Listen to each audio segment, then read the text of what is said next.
Hello, welcome to my channel Sujata's দিনরাত্রি। সকলে কেমন আছেন? আশা করি সকলেই ভালো আছেন।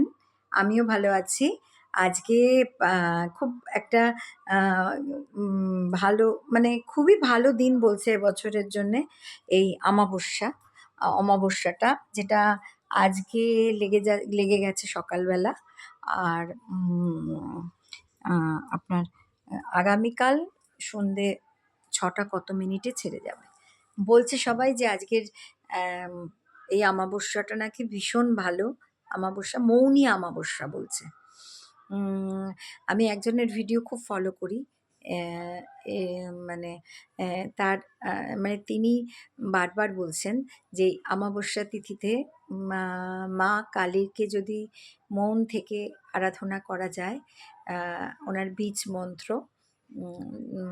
সেটা যদি করা যায় তাহলে নাকি অনেক আপনার মনের ইচ্ছে যেটা সেটা মায়ের কাছে বলে করা গেলে সেটাতে নাকি খুব কাজ হবে। তো আমার মনে হয় যে সেটা সবাই অনেকেই জানেন বোধহয় মায়ের বীজ মন্ত্রটা। তবু আমি একবার বলে দিচ্ছি, ক্রিং ক্রিং ক্রিং। এটা যদি সম্ভব হয় ১০৮ বার করতে পারেন। আর যদি মানে মনে হয় অনেকেই ভাবতে পারে যে আমি ১০০০ বার করব, সেটাও করতে পারেন। এটা মানে যে পারবে সেই করবে।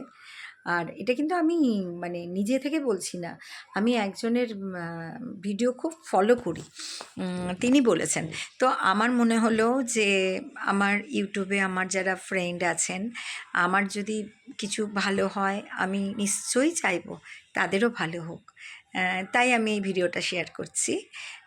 পারলে এটা করতে পারেন, কিন্তু আজকে সন্ধ্যে ৭:৩০টার পর থেকে অমাবস্যা মানে উনি যেটা বলছিলেন যে আজকে সন্ধ্যে ৭:৩০টার পর থেকে করতে পারেন। আর নতুবা রাত্রির ১২টা থেকে মায়ের পূজা হয় আজকে, সেই মায়ের পুজোর ওই সময়টাতেও করতে পারেন। আমি দেখুন আমার নিজের মন থেকে আমি এটা শেয়ার করলাম, যেহেতু আমি শুনেছি, হয়তো আমার মতো অনেকেই শুনেছেন। যদি কারোর ভালো লাগে আমার ভিডিওটা লাইক করবেন, প্লিজ সাবস্ক্রাইব করবেন। টাটা।